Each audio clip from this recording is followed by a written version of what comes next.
That's what everything's leading up to. The Smite World Championship. It's going to be live in Atlanta, Georgia, January 5th through 8th. And you don't even have to be a pro player to go. You can come too. We actually have an exclusive code for you to get 25% off of your ticket right now. It's Group-B. You plug that in at hi-rezexpo.com and you can come and watch some of the best players in the world. You might see Taco there too. You might see Toli. There's going to be a lot of excitement, I think, in the community for this event. You might see F-Dot as well. Just looking at his notes, he's always prepared for these events, and so are we heading into the last day of Group B. And what's going to happen, what all these teams are playing for actually is Super Regionals. That is how you qualify to Worlds. But do not worry. If your favorite team does not finish top 2, they actually still have a chance to make the Smite World Championship through the Gauntlet. And we're going to break that down for you very quickly here. We'll try and get through it quickly.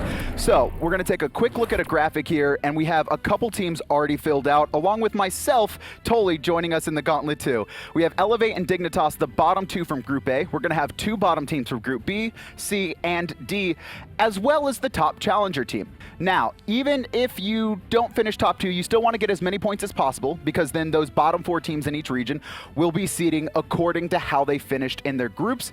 Then you run the Gauntlet. The first place challenger team will face the lowest seeded SPL team in a best of 3. The winner of that then plays the 7th seed. The winner of that then plays the 6th seed. And the winner of that finally plays the 5th seed in that final best of 3. And whoever comes out on top on that will join the rest of their region at Super Regionals. Now, let's go over the brackets for Super Regionals. It's not really an international event at the start. It is 2 separate brackets, one North American and one European. There's going to be a semifinal matchup for both sides to open. These are Worlds qualifying matches, meaning the teams that qualify out of these groups only need 1 best of 5 to win, and they will be at Worlds. Again, they'll have a final as well, playing for seeding. The losers of those semifinal matches will go into group play, international group play, along with the 2 Gauntlet teams, where they'll play each other once, and the top 2 teams with the highest records at the end of that will come to SWC as the wild cards. And quick shout out as well to QE3Q. He was on the analyst desk last year. He appeared at Worlds 1 as well. His team, INTZ, did qualify as the first team to the Smite World Championship just yesterday, so congratulations to them. And now we're going to be playing out this North American final day of Group B here, opening up with Eager and Noble. It's a great time to be a Smite fan. Just a lot of action going on overall, just not here, but internationally as well. Congratulations to QE3Q. And this is going to be the last day of Group number B. Everything is on the line. It's do or die for every team right now. So Noble are out right now, but they can still play spoiler. That's what they're really here to do. And we saw them have a couple of good games. They did actually take a game against ALG yesterday. What are your thoughts on this team right now, Taco? I don't think that Noble are planning on letting go of these games easily today. I think they definitely want to come out strong, because they do really care about the seeding points that they're going to be receiving for the Gauntlet in case they do end up going. And I mean, it's pretty likely considering they only have 1 point right now, and they definitely don't want to slow down at all. Want to make sure to get those points, but it's going to be a tough matchup for them. Mid lane specifically, TheBest has been absolutely on fire in Group B. He's just been on point with everything that he really does, between playing the Raw, going into the Raijin, and the Janus. Taco, thoughts on this player? I think TheBest is a great player, and honestly, the way that he's come out this weekend with the Super Regionals on the line, I think he's definitely prepared. Best is actually an amazing player. I respect Best a lot. I think he's been really good ever since his Dignitas days. I think his team has kind of let him down in the past, and his skill shot accuracy is insane. Oh, me and Best go way back. Like, he's like since Dig, and like we're cool, but at the same time, he's sort of been my sort of somewhat competition from the get-go. I don't think you really ever thought of me of that. Best he's a nice kid. He's just always been the quiet, really strong player. He doesn't really speak out that much, but he always just silently sits there and plays really well. I like him. Best is unlike anyone else I've ever met. Yeah, he's like a quiet guy, but he's also super mean. You wouldn't even expect, he's so mean. You know, I would say, hey Best, you know, like, you're my friend, right? He'd be like, no, idiot. What are you talking about? You know, I think he's joking. But no, overall, he's a bit quiet, but he's a fun guy to be around with. And when you get to know him, he comes out of his shell, and he's a fun guy. You heard Duro there at the end or in the middle of that video talking about him. A little bit of a sworn nemesis for those who don't know. Old school Dignitas, which Anatoly was a part of. Duro is the substitute in the mid lane, now facing off against him as a starting mid laner. He was very quiet as well back then, but now he's definitely more vocal, very loud, and very flashy with his attire. Yeah, Duro's definitely branched out since the old days of being the joking the Dig Duro. That's Yep. what he was predominantly known as. And honestly, like I pointed out earlier this weekend, I think he's done an excellent job as far as branching out so last minute and trying to synchronize with the Noble. And I think that it can be a little bit complicated for him as far as the day is concerned, because there's going to be a lot of pressure put into his For sure. gameplay today, because these other teams are really relying on him and Mirage to show up, and I think he plans on doing that. Yeah, something to note, Aduro did, I mean, he was a part of this roster for a while, but he was the substitute once again. He only became the starter in this mid lane a couple days before LAN. How hard is that to get prepared and, you know, come with, especially an 8-seeded team, Toly? It's very difficult because he hasn't played a single game of the SPL in the online phase, but he has a lot of experience in general with competitive Smite, so it's not the worst thing in the world, and he has more synergy with Mirage than most Wall did, so it's a good, quick, easy fix for Noble. The issue is they have a lot of talent, but they don't have the true leadership to find some games because they had a couple of opportunities. They probably should have been at 3 or 4 points at this point. Leadership, I mean, that's something to talk about with djpernicus here on this Eager lineup. Phenomenal player. We've seen him play throughout, honestly, the years. Hasn't really been on a top team before, though. Yeah, DJ is always one of those players where I think he gets disregarded by majority of the teams, and people tend to undermine him and his value as a player. But personally, the way that he shows up on LAN events, he's always been a consistent factor at these LAN events whenever he's turned up. DJ is one of those characters where he's either with your team or he's not. Like, he's very vocal and dynamic about his personality, so sometimes that doesn't always click. And when he joined Eager, I was really surprised that he was able to mesh really well because everyone else on that team is also very vocal and dynamic. djpernicus, obviously the most handsome guy in esports, just a beautiful human being. Personally, I don't think he's the best mechanical player, but I think his theorycraft and everything else is really good, so that makes up for his lack of mechanics. He seems to be like their shot caller, and like everyone who's like big communication, right? He seems to play more supporty than like a carry style, and I think it works really well for them. djpernicus. All I gotta talk about is whenever I get that nice first blood and you can see him rage typing away for the rest of the game this team. That's the only memory I will forever have, every time. He's a leader. You know, he's a good guy. He's a smart guy. He always thinks with logic and common sense. And for our team, he's our in-game leader. He's the guy that calls people out, and that's just the role we give him. You know what I mean? 'Cause that's the kind of guy he is. He doesn't let things slide, and he's a figure that everyone respects. So we don't mind that he's the one that calls us up. Sometimes we hate him for it, you know, other times we love him for whatever, it doesn't matter, but that's the role he has on the team, and he does well. You can hear it in Zapman's voice. This guy is more like a drill sergeant than, you know, your best friend as a team captain. Mirage, though, I don't really know if he kind of brings the same style as DJ. I'd definitely say that Mirage is more of a laid-back player in comparison to djpernicus, but at the same time, Mirage is definitely somebody who's been around the scene for a while. Yeah. You know, primarily, he's transitioned from God of Smite to Dirty Bubble to now man. Mirage, but he's always been one of those players where you never really know what exactly to expect from him ever since he let go of his Thanatos gameplay, but I think he's done a pretty good job at his first ever LAN in that you don't expect a whole lot out of Noble, but at the same time, he tends to bring it, and he's usually the primary or one of the big carrying factors in the games that Noble has showed that they could potentially win, and even the one game that they did win. He's just a happy-go-loving guy. It's a different style than djpernicus for sure, and this is something that he brings to his team. Sometimes you need to find the leadership, though, so even though you're having fun with it right now, maybe it's time for him to take that 180 turn and be the leader for his team. I do have to say we have seen kind of that lack of leadership in Noble where, yeah, they're really good at fighting and brawling and 2v2, 3v3 scenarios, but when it comes to their objective calls, I mean, yesterday we saw Incon waddle in as a Bacchus and steal two gold furies, no one zoning. Like, Noble's just missing that one piece to being a really competitive team in this group. And once they find that missing piece for their team, they're going to be able to really contest truly with the top of the top. Because like we said before, they found the 1 point against Allegiance yesterday. There were some situations where they could have easily found a split or even a 2-0 in some of their other sets. So I wouldn't have been surprised going into day 3 if Noble came out with 4 or even more points. Well, something to note here is that Noble is guaranteed Gauntlet, I'm pretty sure. So all they're doing is playing spoiler in this match against Eager. And I think there's a lot of teams that I think would give up. I don't think that's Noble. I really think they want to prove themselves here. Noble definitely do not want to give up, especially not against Team Eager, because if there's one thing that Noble has recognized, it's that the other teams are a little bit scared of them just because of the fact that Pernicus even said it walking into the studios today. It's hard to not expect, and it's hard to deal with a team that can literally do anything. They have nothing to lose by turning up and just going ahead and picking whatever they want. They don't have to go by the meta here today. Well, we're going to see if they don't go by the meta or if they stick true to it so far. Ratatoskr first pick. Also, Noble banning away that Raw. We haven't seen Best get the chance to play it ever since that opening set against LG. All these bans and picks from Noble are targeted, designed to take something away from Eager. Raw from TheBest, Sobek away from Divios, Rat away from DJ. I like their style that they're going for because before yesterday and on Friday, it was more inclined to picking up an early Guardian for Wubbn.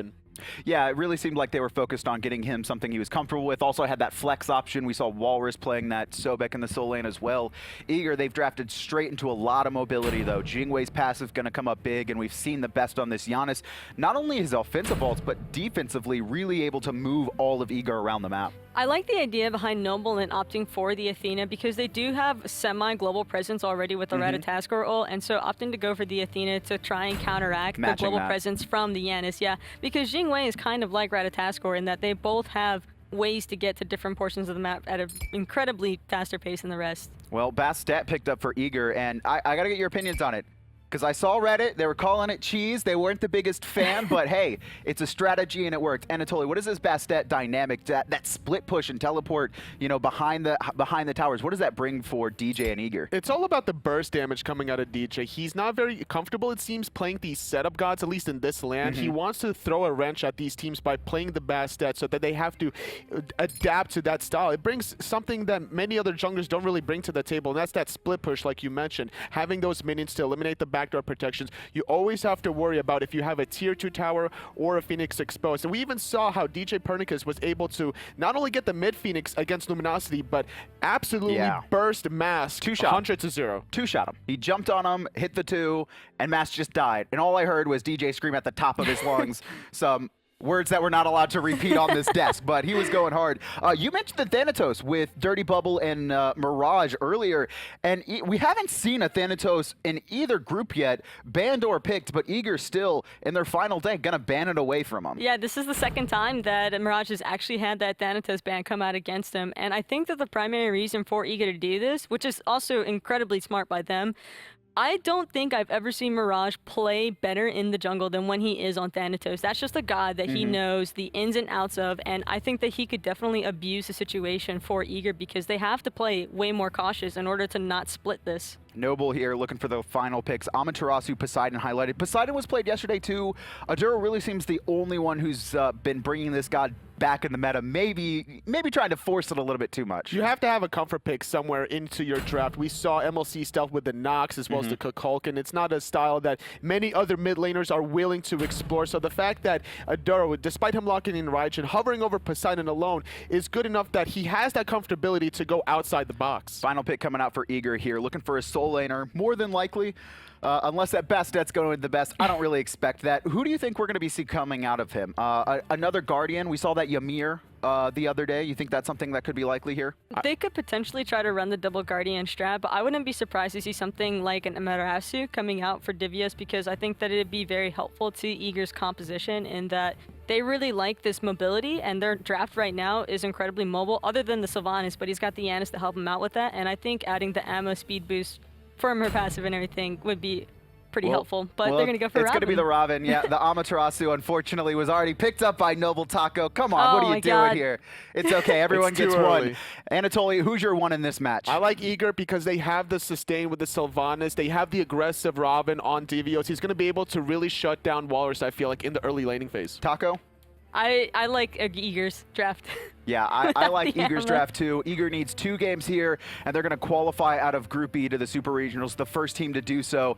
But it's going to be Hindu and Aggro bringing us the game. Thanks so much, Dennis. And honestly, in the crowd right now, Allegiance and LG are actually sat together. There is 15 players here right now that are all rooting for Noble to take games off Eager. Exactly. LG and Allegiance both rooting for Noble here, just because if Eager is able to find the 2-0, they guarantee themselves a spot at Super Regionals. Doesn't guarantee him number 1, however, though. Even if they do find the 2-0 here, other games will dictate that as we go forward today. But they will lock in at least the 2nd position. And number 1, very important for the next phase. When you're competing for something that's this hotly contested, you've got 3 teams very, very close together for this last spot. And when it's this close, you don't really care about seeding. All you're worried about is making sure you get to Super Regionals, and then once you take care of that, you can look ahead and see where you're going to be seated. And when we look at Eager's composition here, clearly it's a bit of a throwback to yesterday as well. The Bastet's back again. They've got the Janus for the mobility once more. And talking about mobility, that always seems to be what we talk about with Eager's comp at the minimum before we talk about sustain or split pushability. Exactly. It's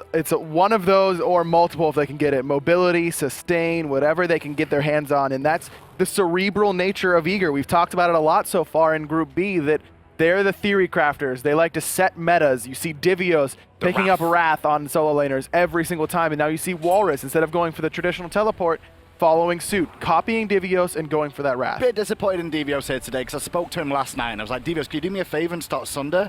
Because I want solo laners to not just pick, Wrath, I want Sunder there as well, just to throw off the meta completely. But he's like, no, man, Wrath is just too good. Well, maybe if they're able to secure their spot in Super Regionals and get their seed and they've got a game left, maybe you'll see it happen. Well, Big D once again over in the solo lane, and we'll see if he goes for an invade again. Seems to have been Eager's strategy for a long time, but with those deep wards placed down and Noble, clearly yesterday they would have watched those games from Eager. They know it's going to be almost impossible. So yesterday we saw Divios between the 2 towers on the solo side, and that's where he came from for the gank, and you can see actually in between the 2 towers for Noble, they placed a ward. They wanted to make sure. Adapting to the enemy team and seeing what they're doing. Just make sure you don't have the same issue that another team could have fell for as well. That's definitely showing me that Noble has done their homework and rewatched yesterday's games. But it's also telling me that they just wasted 50 gold. That's Divios just making one play in one game, and all of a sudden 50 gold down the drain for Noble. Now, I believe Whalrus was the first one to adapt to Divios as well, taking this Wrath at the start of the game. He was the first one to pick it up in response.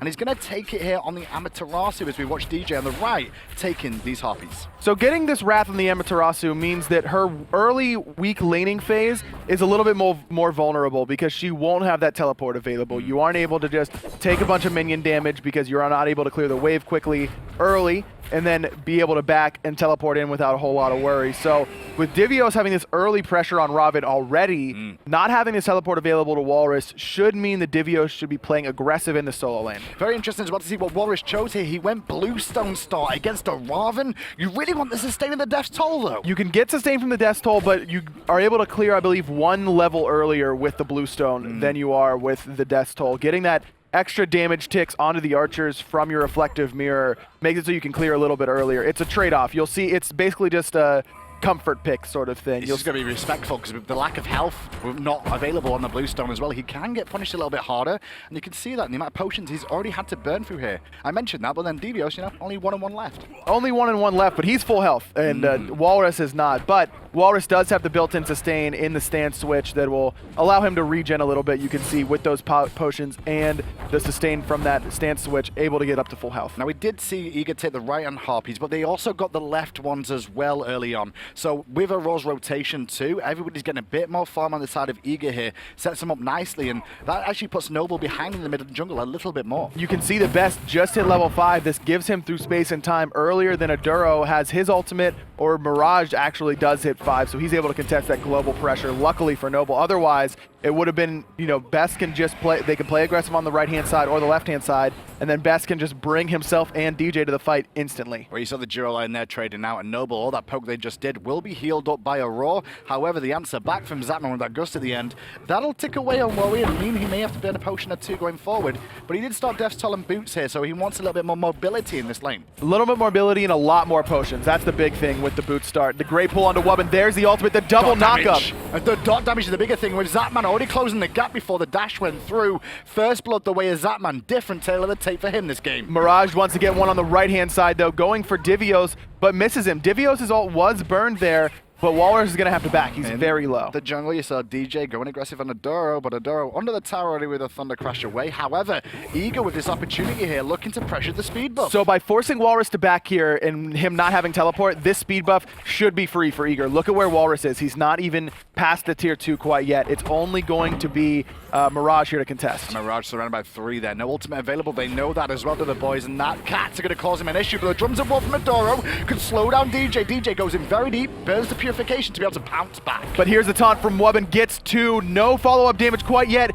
Great through space and time, gets DJ out of danger. Awesome play there by Best. Have we seen Best do that with the boys of Eager? Their communication just seems to be on point, being able to all disengage at the same time, get away from the danger. And that's what makes Eager so good right now. We saw their macro game is what makes them so good. Playing chess is what we were saying a lot of yesterday. Well, Noble are going to answer that back with a couple of tactics of themselves there as well, en passant, and they're going to take the speed buff away from DJ after Eager over-aggressed and got punished. That's what you have to do. The door was open. You have a little bit of an opportunity to get in there and get some farm stolen away from DJ, but that being said, Eager is still up about 1,000 gold already early in this game. And they get the left-hand harpies as well. That was Zapman and Aror getting those as well. So Zap, with this Jing way, can rotate a lot quicker. Not really going to miss too much farm. Maybe 1 or 2 creeps to the tower there for that rotation, but it works out better for the team as a whole. Exactly. He gets those left-hand harpies with Aror, getting him some extra farm, as well as just taking it off the map for Noble. And you can see the fact that Aror is massive right now. He's level 7. He's a higher level than DJ. Getting that first assist helps him a lot, and getting that extra golden experience from Watchers, it helps, you know, boost that golden experience gain overall, but still, it speaks to how well Aurora has been farming, and getting 2 sets of mid camps certainly doesn't hurt. And you can see this advantage that Aror has over Wubbn now has allowed him to get full Talaria boots online, as well as pick up a Vanguard, just to weather the storm of the early game, where the supports can be very, very squishy. I like that pickup of the Vanguard because, like you mentioned, all supports are kind of squishy in the early game, but Sylvanus is one of those Guardians that's going to take a lot of heat from the other team because of that healing output that he has and the lack of mobility. Talk about heat in the sky. We go with Wowy. 2 hits hit, the third one not so much, but now Zap's in an awkward spot. The bad news is rotation from Eager. DJ is going to get him low, and then Best finishes him off. The second kill on the board for Eager, and that's the danger of going aggressive in the duo lane when there's Janus. I was talking to Barracuda yesterday about their game up against Eager, and he really wanted to box Zap in the lane. He was playing Soul while Zap was on that Freya, and he really wanted to punish him, but he said, if you just can't play aggressive in the duo lane when the other team has a Janus, and right there you see why. Wowy dives in, tries to get the kill, almost soloed Zap. He nearly did. But not quite. Well, Mirage on the right-hand side here, ganking Divios. Divios still has no ultimate available here, actually, but 3 members from the boys of Noble will punish him. And at the same time, obviously, space and time down. They do have cats, but Eager not going to look for a Golf Fury or an attempt at the other side of the map. No, that's because Whalrus does have that Wrath online. He can rotate over fairly quickly, no teleport, but if the call comes out that Eager's on the Gold Fury, with that speed buff aura that he has, it's so strong for rotating around the map and in team fights. Whalrus would probably be able to get there in time and wrath it away. Now, we always keep mentioning Noble are playing spoiler here today. They can be party poopers for the Eager boys and the Eager fans at home. But what they're also competing for is those vital points that will see them in the gauntlet. If they can get a decent amount of points here, they can raise their standard in the gauntlet so they don't have as many games to play. Great pull there by Aror, but he's all alone. Now getting taunted underneath the tower, pulled in even further by the Raijin ult, but the shell was good. He takes no damage. They're still going to come through, but it's not enough. Aror now under pressure as well, investing his whole kit. But the passive of Sylvanus comes into play there as Mirage re-engages. I love the idea from Aror there. TheBest did drop a portal underneath the feet of Adoro. The problem was the immunity made sure he didn't go through it. But Best had already started rotating in that jungle, and he had to turn and try and do it. If he was able to get there right away and drop the portal right off the knockup, it would have forced Aduro's purification. Actually, he doesn't even have purification. miscommunication. He's got that Sanctuary, so he could have been able to be bursted very heavily. Instead, a little bit of miscommunication. Aurora gets a great raw pull out of nowhere and then blows the ultimate.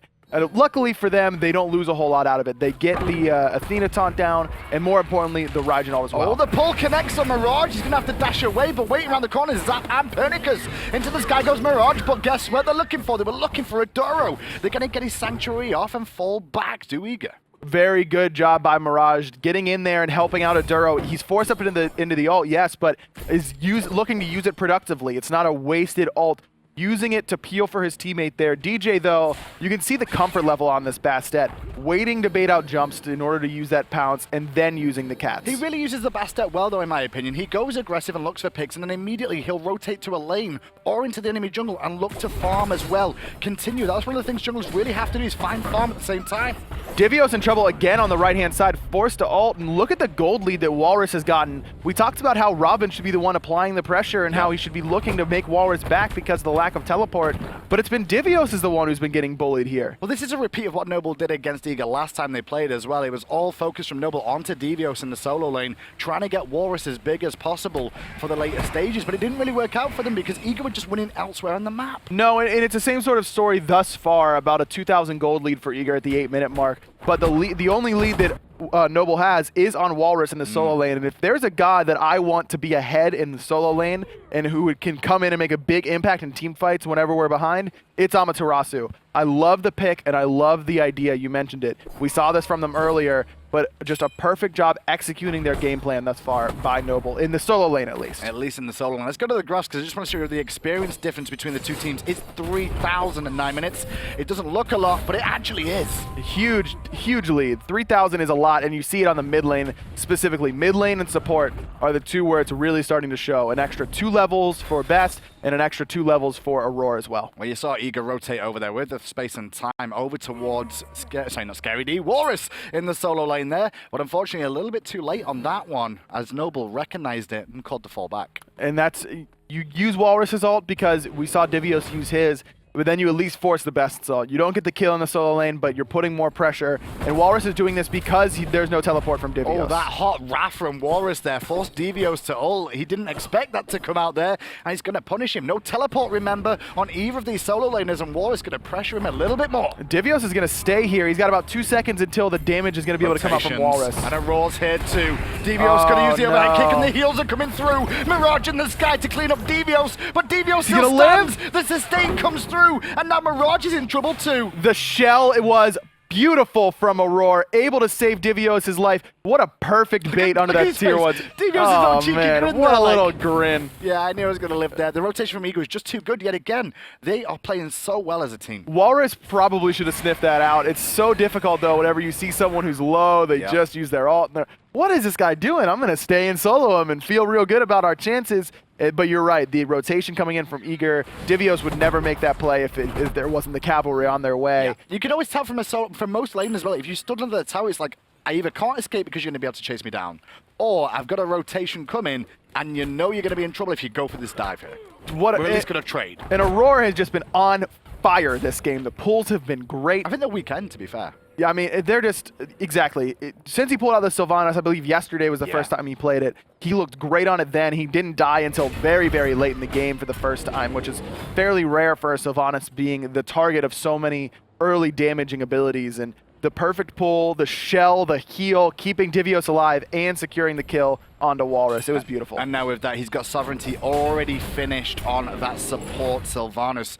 You can look at his lane opposition here. Wubbn, who's trying to catch up on farm by rotating everywhere on the map. He's up 800 gold on Athena right now, and Athena is known as one of the better farmers as supports because you can afford to go over to the solo side and help out with blue like we just saw him do. You can afford to gank the solo lane because you have that Defender of Olympus to get you back to the Gold Fury. Or you can ult over to the right side and then to help out on a solo lane gank, anything along those lines. Athena's one of the better farmers in the support role, And Sylvanus is huge compared to her, 900 gold. Well, the level 12 power spikes are already coming through for Eager here. And the power spikes because the second relic comes online. And near enough everybody, actually everybody on Eager can now get that. Even Aror, who is equal level with djpernicus.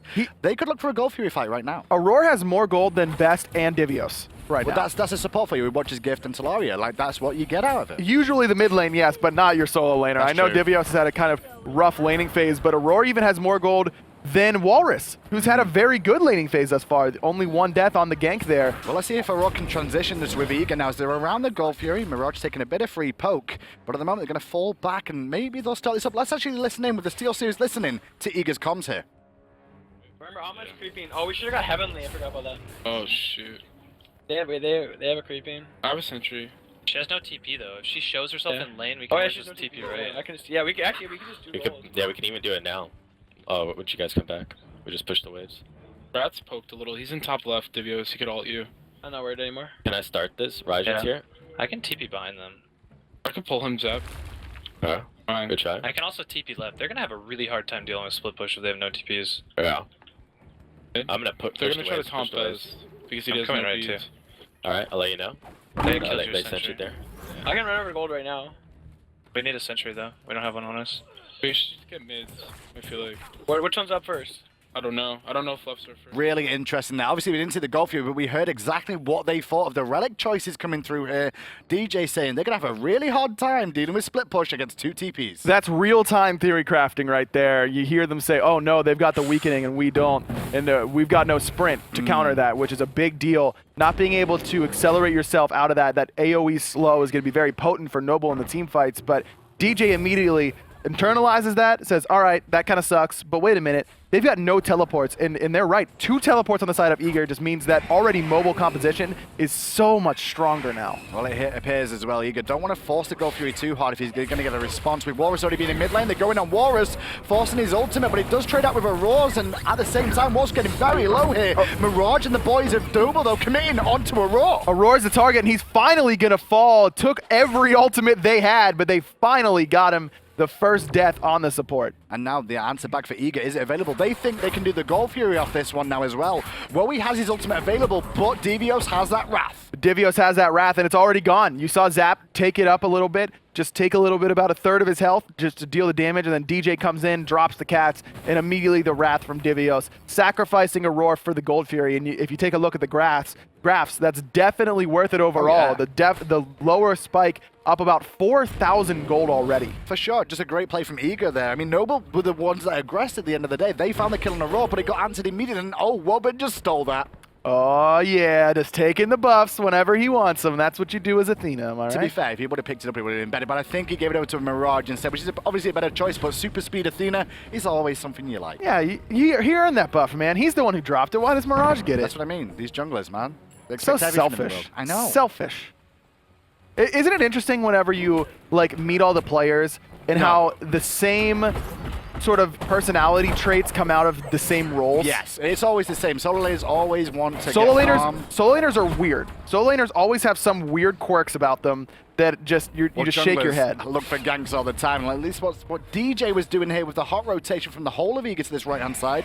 Noble are responding, though. It looks like Eager want to siege this up now. But they've got the heals, do Eager. They're always willing to do these trading of pokes because there's no sustain on the side of Noble. In fact, they don't even have a meditation, whereas not only does Eager have a meditation, but they've got the Sylvanus heals as well. Look at what DJ's doing. He recognizes everybody on Noble comes to the solo lane. So where does DJ go? He's going to push in mid lane instead, force the issue somewhere else. He's forcing Noble to think about their rotation. And you mentioned it earlier, this is what DJ does best on Bastet. Not only does he know how to pump out the damage and use the kit to full effectiveness, but just spreading out the map better than anyone. This is DJ. You heard Funball talking about how he doesn't have a lot of respect for his mechanics level, but his theory crafting and game knowledge is top tier. And on top of that, Divios now under pressure from Whalrus here as well. Divios has his ultimate available, so does Whalrus. And the dash in at the same time as Mirage comes down. Divios is overhead kick up by him a second. Oh, I don't know about that one, Whalrus. Celebration ultimate, that one. Yeah, just jumping up and down. And the cooldown on Amaterasu's ult is so low that really doesn't matter. Look, it's already under 50 seconds until it's back up. And there's not going to be a rotation to try and kill Whalrus in that time, most likely. So another kill onto Divios. You heard during that listening that we had through Steel Series that Divios said, "Oh, I'm not worried if Rat's gonna ult me anymore." Yeah. Well, you should be, because you just got killed there. But the real big factor was that weakening curse. Is it going to steal it again? Wubbn looking for it a second time here. Not sure if he gets that one. I think he does. And now Aror's going to get collapsed on from the side. No, the focus is onto the best. Now Best's going to have to use the through space and time to get out of dodge there. Aror still has the ultimate available, but it's just a full disengage. Well, the pull didn't land from Aror there to put Whalrus in a tricky spot. So the boys of Noble get a kill on the right-hand side, get a tier 1 tower on the right-hand side, and the blue buff gives them a little bit more gold and closes the gap. That gold lead was 4,000, and all of a sudden you're going to start to see Noble start to tick back up. We're getting around they've cut that lead by about 1,000 gold, which is exactly what you need to be doing if you're Noble at this stage in the game. Their late game potential is excellent. The shot calling, though, we'll see. I mean, Noble has always been a story this weekend of, like, how much can they improve? What can they learn from this weekend? Day 1 was definitely a full-on learning experience. Day 2 started to take games off people and actually put up a really good fight. And now day 3, well, they're looking for points and they're looking to cause Eager problems. Coming into this group, it was, man, 3 really tough teams and free wins from Noble. Yep. That's what everyone was saying, but Noble has given every single team here at least one tough game. I agree. They gave Allegiance 2 tough games and were able to take one off of them as well. That's why Allegiance is sitting in a pretty bad spot right now, trying to secure those top 2 spots that guarantee you for Super Regionals. And I'll guarantee you, Eager did not take Noble lightly. Well, coming listen into to the comms. When we listened to that Goal Fury there between Eager, you saw exactly the fact that they were very serious, very focused on this game, recognized they made mistakes here against Noble as well with not getting the sprint, but they're still looking to pressure. And talking about pressure, Wowy maybe in trouble. DJ gonna hit the slow and the Razor Whip. There's a Sanctuary from Wowy, the Athena ult as well. That was a good play. And the Rama ult overall. The Rama ult to return damage, I think, because there may have been a rotation coming, but I love the fact Wowy held onto his roll while, obviously, he used Sanctuary first of all, so he caught rolling it. But the moment he did, that's when he rolls away back to safety, and the gang was over. The Athena ult, maybe a bit too much. The Rama ult, definitely. I mean, and there's Zap using that. Hold on, that thought is Best is probably going to fall in the mid lane here. Sanctuary going to buy him a little bit of time, but not nearly enough. The first death onto the mid laner for Eager. Adoro's in a bit of trouble here. The curse going to be forced by Whalrus to get him out of the danger zone there. But this has all been created by Noble's doing here. Ganking Divios over and over, getting the tier 1 tower, has released the Whalrus, not the Kraken, from the solo lane here to be able to start causing issues on the rest of the map. Can you imagine if Poseidon had a skin where instead of the Kraken, it was just a giant Whalrus coming out of the ground? I'm down. That'd be awesome. I'm pretty sure Whalrus would play it every single game. Goal Fury pulled, though, by Eager and already dead. No response in time from Noble, and that Heavenly just a little bit too late. Again, Noble looks great in your small engagements, team fights even sometimes, and then their objective game starts to lack. Tom from Wubbn going to hit 2, but 3 versus 3 in the mid. Make that 5v3 as Wowy was around the corner there as well. And following up on the backside, you also had one more member of Noble.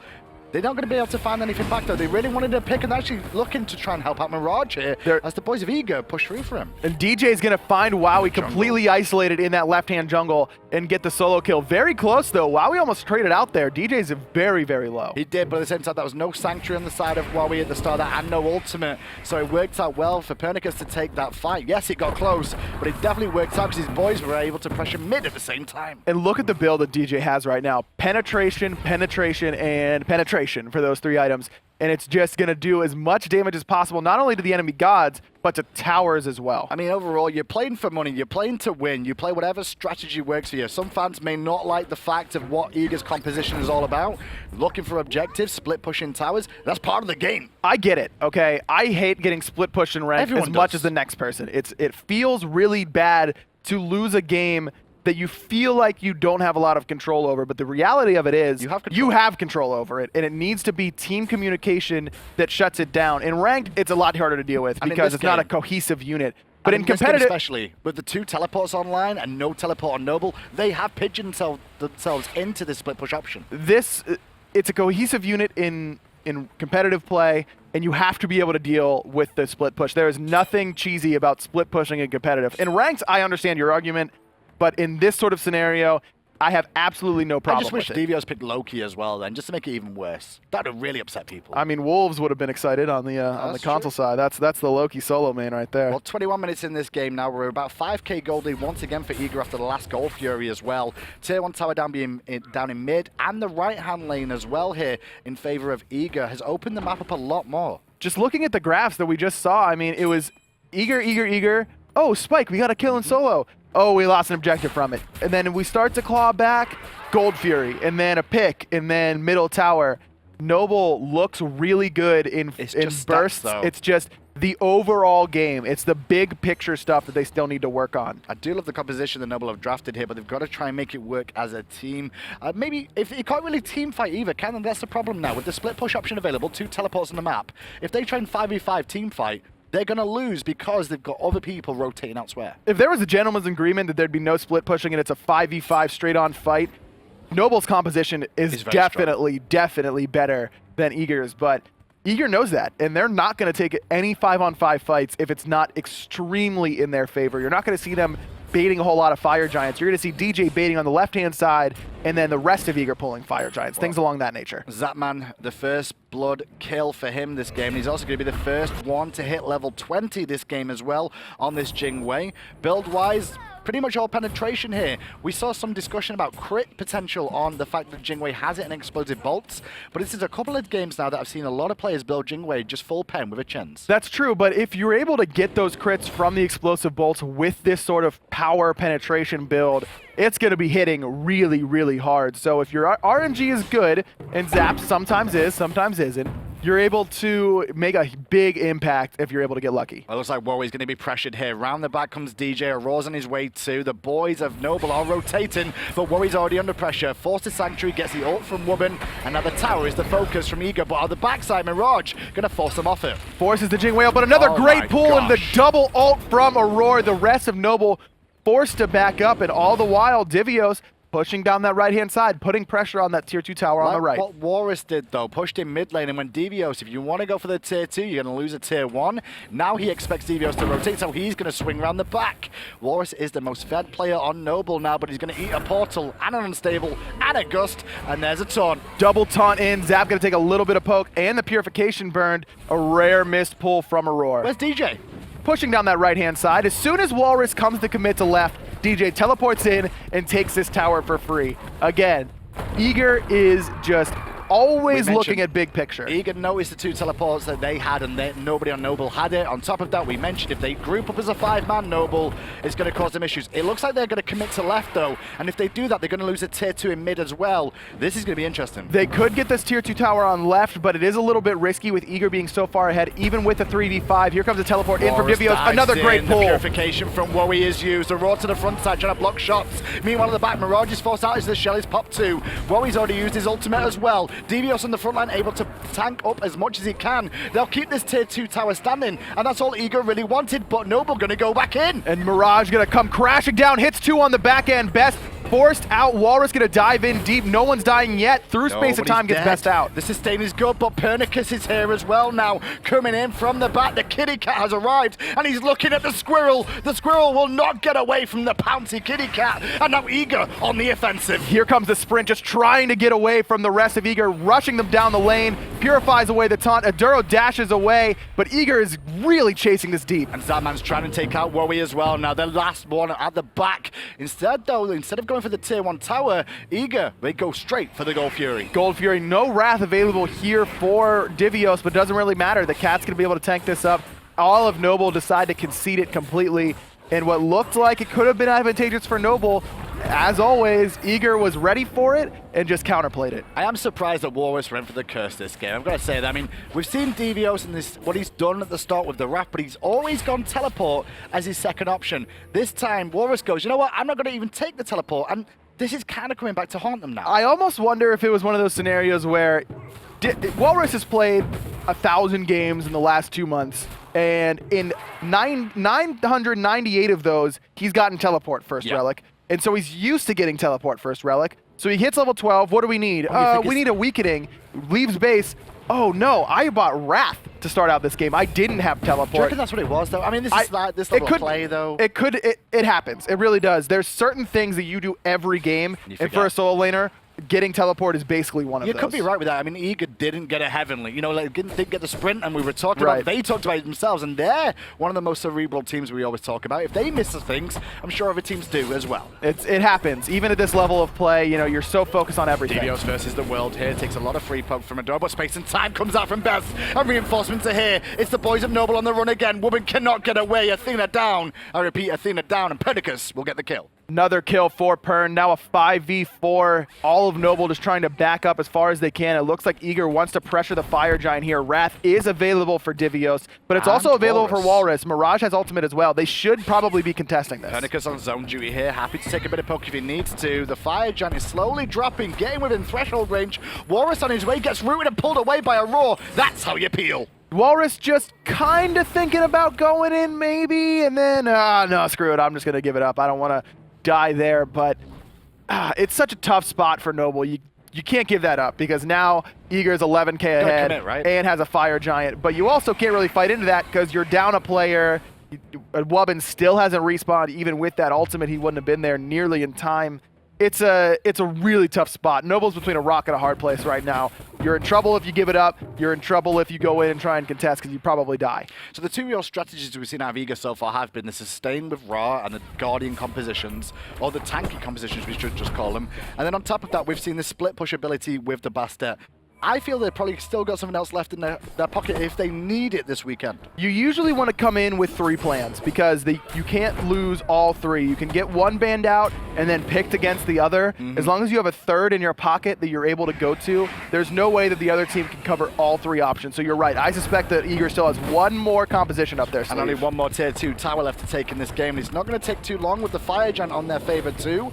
Wubbn's going to block a few of those shots, but not enough in time. In goes Divios, in goes Aror. The ult forced there by Whalrus to push them back a second, but I don't think that's going to stop Eager because look at what's happening in mid lane. DJ wants this middle Phoenix all by himself. Here comes Mirage trying to make sure he doesn't get it, misses the stun. Purification is forced, but this is 3 people coming mid, and the left Phoenix is exposed. And the left Phoenix being focused on 2. Mirage in the sky looking to come down, will land on Aror. Zapman the focus there, but Zapman's going to stand tall as Aror gets a very good ult off and pulls Mirage into an awkward spot. Divios and the Shelly's juice from Noble, but still the boys of Eager march on. Really nice ultimate from Adoro, almost saves Mirage's life, but isn't quite able to do it. All members of Eager are low except for Best and Aror, but those heals from Aror are going to be able to keep them healthy. This should be another siege in the middle Phoenix, this time 5v4. And on top of that, the Fire Giant regen, not just the heals coming out from Aror will make an impact here. And it's only going to be 4 members here to defend. All ultimates used apart from Wubbn's, which isn't the greatest of this situation. No, it's really more to rotate. Zapman going to get dashed and taunted. Adoro goes aggressively dashing in. They might actually pick up Zapman off that one. Meanwhile, though, DJ at the back will find Wubbn. Not really the target he's after, but what he was really worried was the Phoenix, and he gets it. They lose that, but they get a Phoenix. Here comes the Defender of Olympus, making an impact despite not being the one you wanted, and it's going to save Aduro's life. That damage reduction gets him out. Oh, he hit him again! How does he predict those? Unbelievable. He didn't have vision. I actually feel Adoro stutter step thinking, oh, it's coming, and then still walks into Look at that smile on Best's face, man. He hits so many of Between those. him and Divios, you just get giggled at whenever you get destroyed totally, and it just feels even worse. That's crazy. Crazy situation. Eager get 2 Phoenixes, and they get a couple more kills off that too. Only Zapman falls down in the engagement, and I think he'll be okay with that. He won't be super happy because he's Zapman. He's never happy about dying, but the fact his team got a Phoenix, it worked out well. He isn't even positive right now, man. He's 1-1. Got a couple of assists, but Zap went through the game, I think it was against Noble, on Kronos, had 0 kills and was very upset about it. Oh yeah, his tweets afterwards like, I didn't even get a kill. What's going on? What happened to me? Where did I go? Where's the Zapman of launch tournament, diving fountains, It kind of showed in the duo lane earlier on as well, because when Zap had that trade with Wowy earlier on, he probably could have got the kill on Wowy, but he decided to wait for the rotation. Normally, old school Zap would have taken that trade, won it, and then chat would have spammed Zapulated the whole time. What are you guys doing here? That's my solo kill. Exactly. Why'd you rotate over? But we've talked about it a lot. His transformation from his earlier, I want to be the best player on my team and make all the plays to all I care about is winning right now. Zap's totally fine in all honesty, jokes aside, with this 1-1 stat line, as long as, more importantly, Eager's the one in the lead, and they very, very much so are. And there's a face-it player comparison between the mid laners there. The Best did just get that ultimate off to delete Adoro off the map one more time.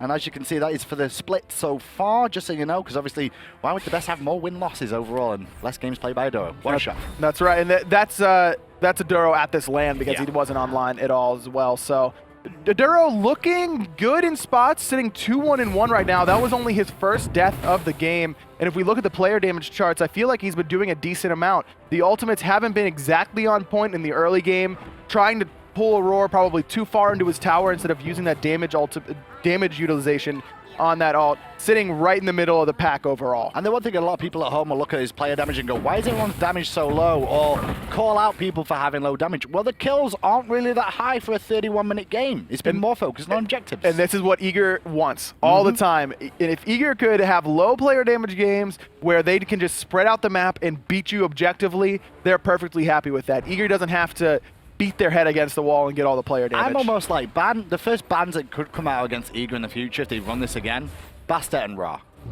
Just do those two and go, I know we're leaving a lot of stuff up, but listen, this is two things of your comps that are very vital to it. I would agree with that, but the only worry is that if you are the second pick, that's leaving up Terra, which is also excellent sustain on the side of Eager that Aror, I'm sure, has in his god pool. So I'd almost rather see them ban the Bastet and take care of the Ra. Well, let's listen to Eager as they look to end this game against Noble.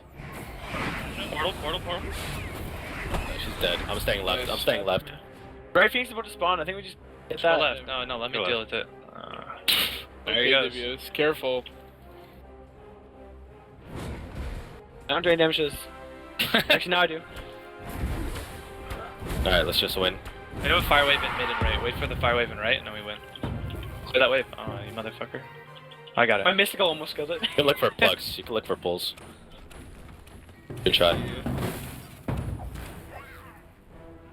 I'm gonna kill this wave when it spawns, and this fire wave will go in with the mid wave, and we win.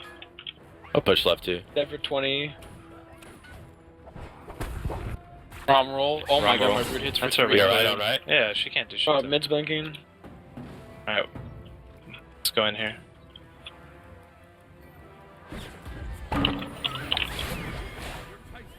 I'm in the back. I can actually die here. Yeah, I was almost dead. Run there. Rats in there, but whatever. Yeah, I don't know. Be careful. I don't know. It's fine. I have TP. You got root or something? Just keep pressure. Can you ult this Rama? She has no ult. I don't have ult. Raijin puller. Rattled down. Nice job. Nice. Rats on the right. Just keep pressure on. Something no. Keep pressure on. You have fire waves. She's gonna taunt. I might need help. I'm gonna Aegis. Raijin's in there.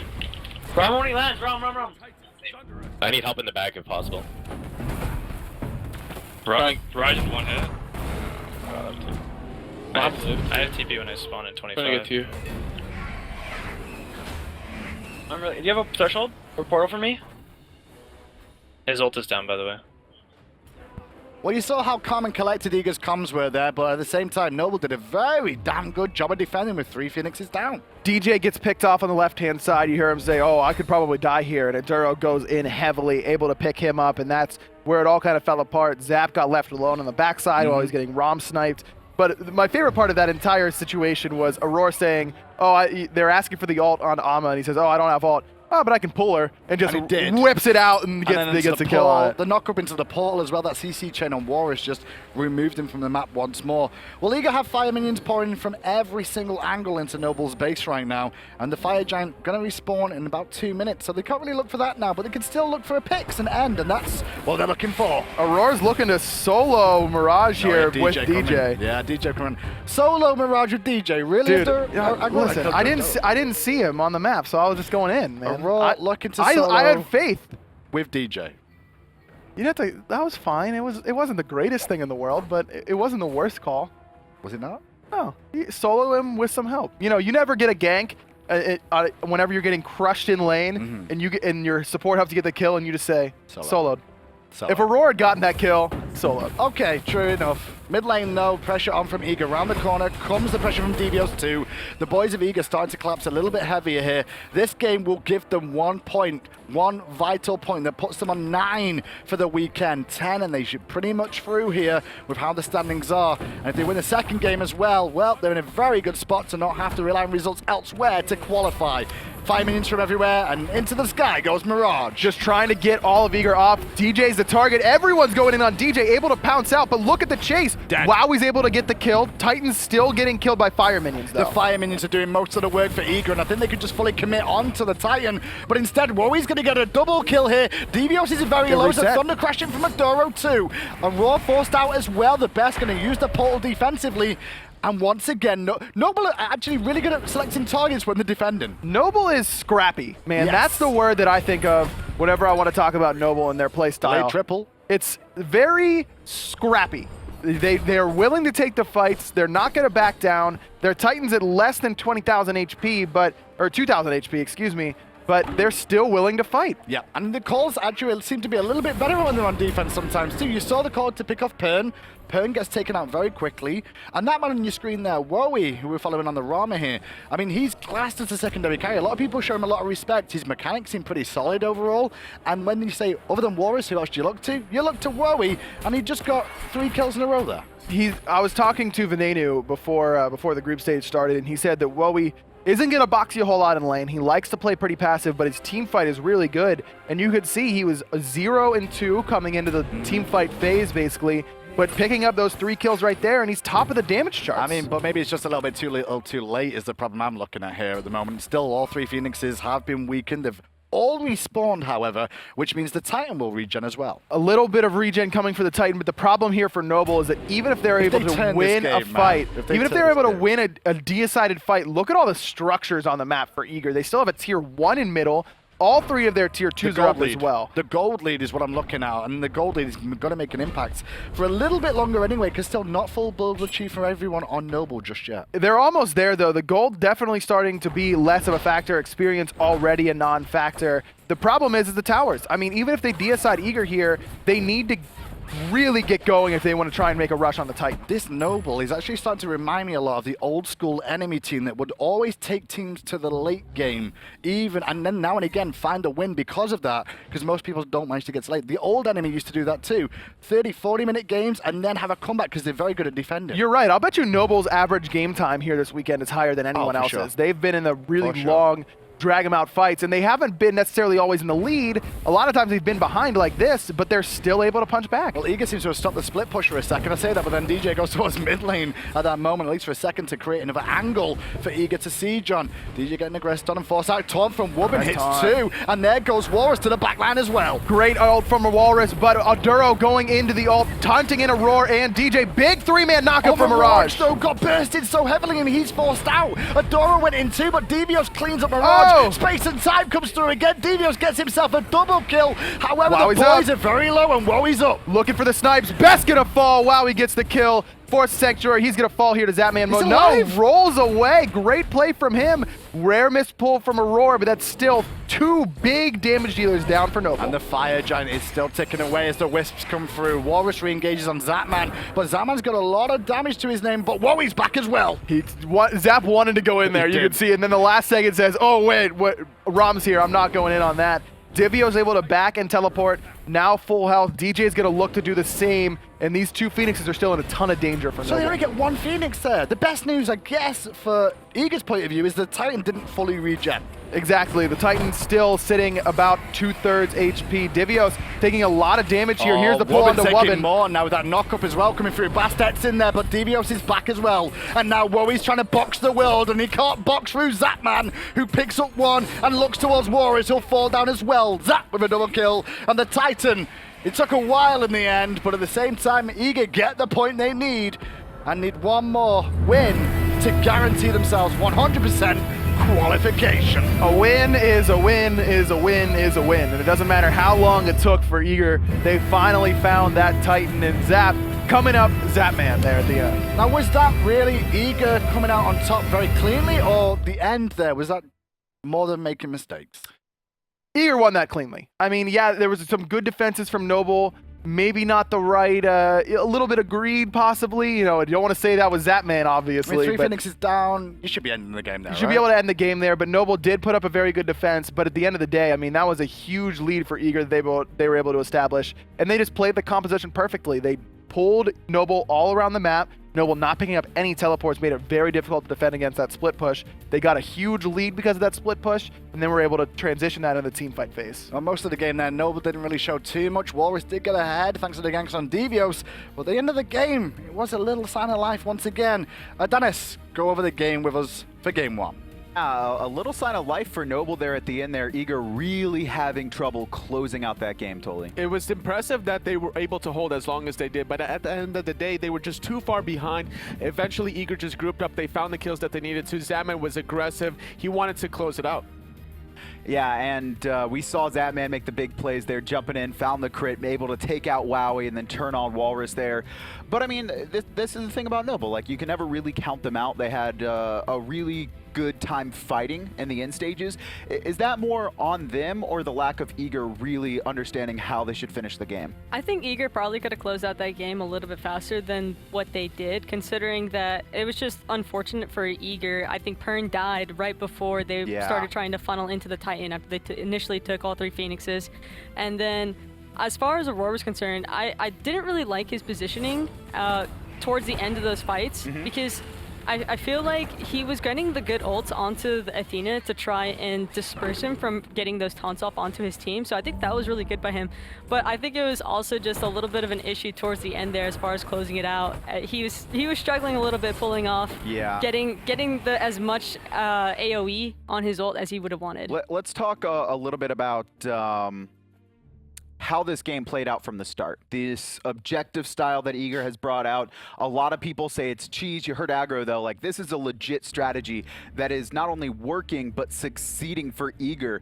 And it doesn't seem like they're bringing it out every game either. I mean, is this just something that teams don't have experience playing against? Is that why it's working out so well, this very split the map, objective focused game style? It started off with Noble focusing out Divios quite heavily in the early stages, so that we saw Aror start making the rotations, trying to alleviate that pressure. We see Divios sometimes go for the teleport, sometimes not. This time around, it was not only Divios, it was also djpernicus with the teleport. And the only global pressure that Noble had was Wubbn on the Athena, but if there's nobody to defend, then you can't use that Defender of Olympus to get to that split push. So overall, Eager have been able to adapt their strategies just so well overall the whole weekend. Yeah, for me, that game was decided when we had that listen and DJ said it himself, we have double TP, they're gonna have trouble dealing with split push. And then we see all of Noble in the left lane sieging while Divios is splitting mid, DJ's in right lane, and they only got a tier 1 for it. Well, another thing too about that I found to be pretty interesting is Pern actually started rotating up, even though they had waves. Eager had waves in the mid lane and in the right lane, so they probably could have secured those Phoenixes early on because you already had 3 pen items online, and as a Bastet, that's pretty easy to secure onto towers, especially onto a Phoenix. Yeah, well, if you're watching at home and you enjoy playing Smite, we have an event going on once again. We always like bringing this one back. It's the Reaping Part 1. Part 1, guys. There might be some more between the October 14th to the 16th. All gods unlocked and playable. 2 times experience, worshippers, and favors. So make sure to get your games in after you or while you're actually watching the set. You can have it on the second monitor if you're blessed enough, like I think all 3 of us are, to have at least an extra one. Still.